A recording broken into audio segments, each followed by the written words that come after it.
एग्जामों में ऐसे ही अक्सर ही प्रश्न पूछे जाते हैं। प्रश्न है, मूल स्वर कितने होते हैं? मूल स्वर कितने होते हैं? 8, 2, 4, 5। पूछा जा रहा है कि जो मूल स्वर हैं वह कितने होते हैं? 8 होते हैं कि 2 होते हैं कि 4 होते हैं कि 5 होते हैं? बताइए। और ये प्रश्न इस प्रकार से भी पूछा जा सकता है कि ह्रस्व स्वर कितने होते हैं? इसको ह्रस्व स्वर कितने होते हैं। फिर दूसरी तरह से पूछा जा सकता है कि साधारण स्वर कितने होते हैं? ठीक है, साधारण स्वर कितने होते हैं? तो 5 होते हैं। मूल स्वर, ह्रस्व स्वर, साधारण स्वर कितने होते हैं? 5 होते हैं। ठीक है, 5 होते हैं। और कुल स्वर कितने हैं? संयुक्त स्वर पहले जान लीजिए। संयुक्त स्वर 4 होते हैं। और यही पूछा जाए कुल स्वर कितने होते हैं, तो कुल स्वर 9 होते हैं। ठीक है, संस्कृत में कुल स्वर 9 होते हैं। और 8 है उच्चारण स्थान। उच्चारण स्थान कितने होते हैं? तो उच्चारण स्थान 8 होते हैं। 2 क्या होते हैं? प्रयत्न। प्रयत्न 2 होते हैं, अभ्यंतर प्रयत्न और बाह्य प्रयत्न। ठीक है, ऑप्शन 2 जो दिया हुआ है, 2 प्रयत्न होते हैं, अभ्यंतर प्रयत्न और बाह्य प्रयत्न। किन स्वर वर्णों का ह्रस्व नहीं होता है? किन स्वर वर्णों का ह्रस्व नहीं होता है? प्रश्न है, ए ओ, ए औ, अ ई उ री, री, ए ओ ई री किसका ह्रस्व नहीं होता है? पूछा जा रहा है किसका ह्रस्व नहीं होता है। तो देखिए, अ ई उ पहले से ह्रस्व हैं, रील री ह्रस्व हैं, ए ओ ई और री ह्रस्व हैं, लेकिन ए ओ, ए और औ, यहाँ पे औ है, इनका ह्रस्व नहीं होता है। ठीक है,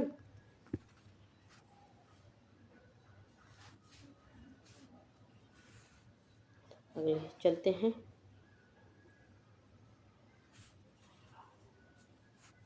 निम्नलिखित में से कौन सवर्णी नहीं है? पूछा जा रहा है। देखिए, विशेष रूप से प्रश्नों पर आप लोग ध्यान दीजिए, कहाँ नहीं पूछा जा रहा है, कहाँ हाँ पूछा जा रहा है। ठीक है, तो पूछा जा रहा है कि निम्नलिखित में से कौन से वर्ण सवर्णी नहीं है? सवर्णी आपस में एक समान होते हैं, तो कौन नहीं है? तो ई क्या है? ये सवर्णी है। अ दोनों सवर्णी हैं। री भी सवर्णी हैं। ए ओ, ये क्या है?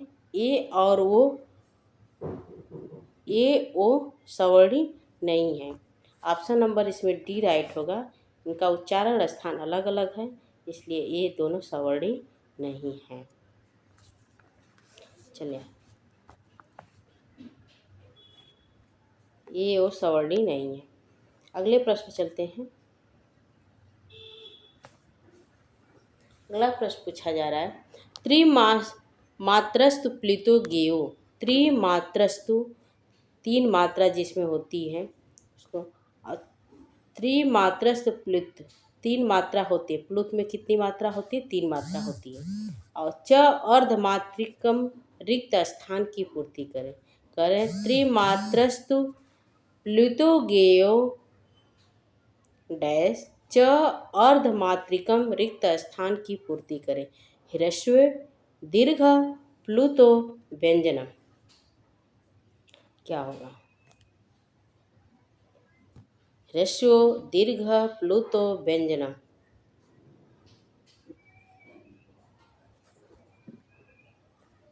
आंसर भी देते रहिए आप लोग। तो त्रिमात्रस्थ प्लुतो, 3 मात्रा होती है। प्लुत में 3 मात्रा होती है। अर्धमात्रिक होते हैं व्यंजन। व्यंजन क्या है? वे अर्धमात्रिक होते हैं।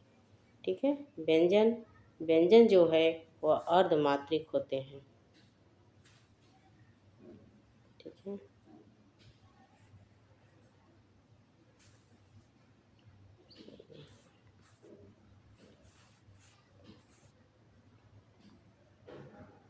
व्यंजन अर्धमात्रिक कहलाते हैं। क ख के पहले जो चिन्ह लगा हुआ है आधे विसर्ग के समान, वो आधे विसर्ग के समान चिन्ह लिखा रहता है, उसे क्या कहते हैं बताइए।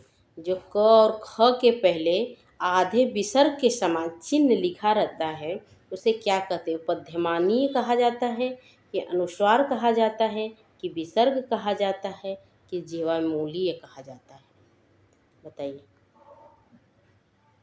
क ख के पहले आधे विसर्ग के समान जो लिखा रहता है उसे क्या कहा जाता है, तो उपध्यमानी कहलाता है। ऑप्शन नंबर ए राइट होगा, उपध्यमानी कहलाता है। उपध्यमानी क उपध्यमानी ख के पहले आधे जो विसर्ग होते हैं उनका जीवा तो चिन्ह लिखा रहता है जो उन्हें उपध्यमानी कहते हैं। ठीक है।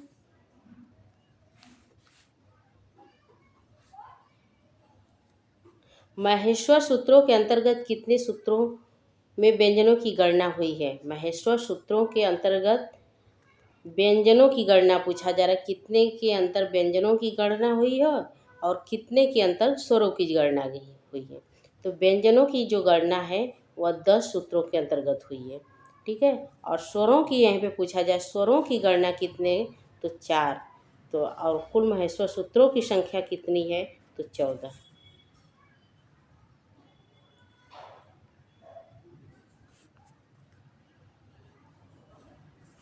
प्रत्याहार शब्द में प्रयुक्त प्रकृति और प्रत्यय क्या है। प्रत्याहार में बताया जा चुका है कि प्रत्याहार शब्द में प्रकृति और प्रत्यय क्या है। प्रत्यय है प्रति आंग आहार और घ्य होता है, कि प्रति आंग री त होता है, कि प्रति आंग री और घ होता है, कि प्रति आ री सानच होता है। प्रत्याहार में कौन से प्रत्यय का प्रयोग किया जाता है, तो इसमें ऑप्शन नंबर सी राइट होगा। घ प्रत्यय लगता है प्रत्याहार में। तो आप लोग इतना याद रखिए कि प्रत्याहार में घ प्रत्यय का प्रयोग किया जाता है। री और घ्र जब 2 पकड़ लेंगे तो आपका सही कर लेंगे। प्रति आंग री और घ प्रत्यय का प्रयोग किया जाता है। ठीक है। किस प्रत्याहार के अंतर्गत वर्णों के तीसरे वर्ण आते हैं। वर्णों के तीसरे वर्ण किस प्रत्याहार के अंतर्गत आते हैं। हस के आते हैं कि जस के आते हैं, खस के आते हैं, झ से आते हैं। तो वर्गों के तीसरे जो वर्ण आते हैं वो जस प्रत्याहार के अंतर्गत आते हैं। ऑप्शन नंबर बी राइट होगा। जैसे ज से ही स्टार्ट हुआ, जैसे च, एक मिनट, जैसे देखिए च छ ज से स्टार्ट हुआ है, तो जस जब आया है ज से स्टार्ट हुआ, तीसरा वर्ड यही है, तो तीसरे वर्ड से स्टार्ट हुआ इसमें, तो यह जस प्रत्याहार आता है। जस प्रत्याहार तीसरे वर्ड से स्टार्ट होते हैं, इसमें सारे तीसरे वर्ड होते हैं।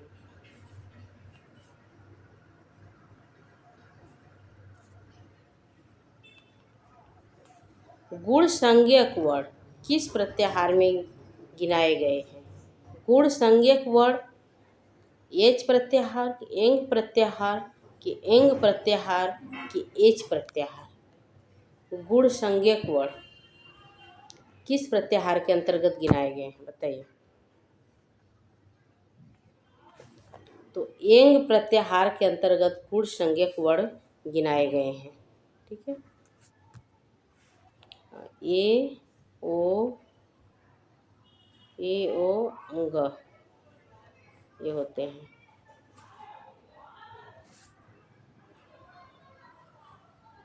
और प्रत्याहार बनाने वाले सूत्र कितने हैं, पूछा जा रहा है कि प्रत्याहार बनाने वाले सूत्र कितने होते हैं। 14 होते हैं कि 18 होते हैं कि 42 होते हैं कि 43 होते हैं। बहुत इसमें कन्फ्यूजन आप लोग ज़रूर कन्फ्यूज हो जाएंगे, सॉरी आप लोग ज़रूर कन्फ्यूज होंगे, लेकिन प्रश्नों को ध्यान से आप पढ़ें। प्रत्याहार बनाने वाले सूत्र पूछा जा रहा है कितने होते हैं, प्रत्याहार नहीं पूछा जा रहा है। तो प्रत्याहार बनाने वाले जो सूत्र होते हैं वो 14 होते हैं। ऑप्शन नंबर ए राइट है। और यहीं भी पूछा जाए कि प्रत्याहार कितने होते हैं, 42 है। और टीजीटी के सिलेबस में टीजीटी की तैयारी कर रहे हैं उसमें पूछा जाए तो 43 होते हैं।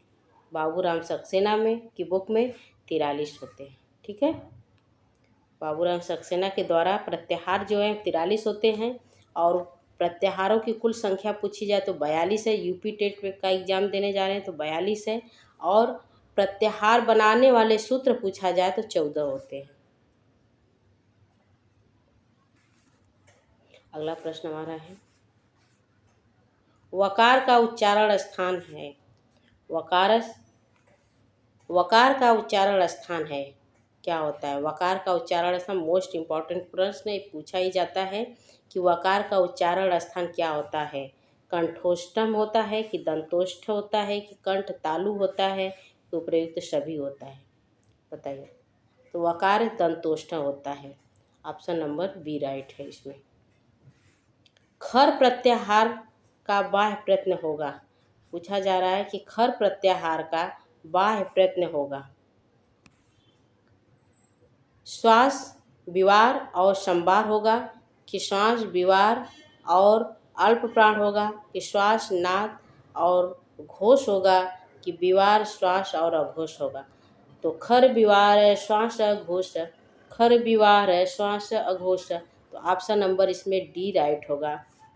ठीक है, ऑप्शन नंबर इसमें डी राइट होगा। विवार श्वास और अघोष होता है। खर प्रत्याहार का बाह्य प्रयत्न जो होता है विवार श्वास और अघोष होता है। तो आज थे ये संस्कृत के बहुत बहुत ही महत्वपूर्ण प्रश्न। आज हम लोग 12 प्रश्न किए हैं। ऐसे रोज़ डेली हमारी प्रैक्टिस चलती रहती है। तो इस क्लास में अधिक से अधिक संख्या में आप लोग क्लास को शेयर करें। और जो लोग नए हैं प्लीज़ चैनल सब्सक्राइब करें और बेल आइकन को प्रेस कर लें ताकि डेली आपको 1 बजे की क्लास प्राप्त हो सके। ठीक है, तो चलिए मिलते हैं नेक्स्ट क्लास में। तब तक के लिए धन्यवाद। जय हिंद, नमस्कार।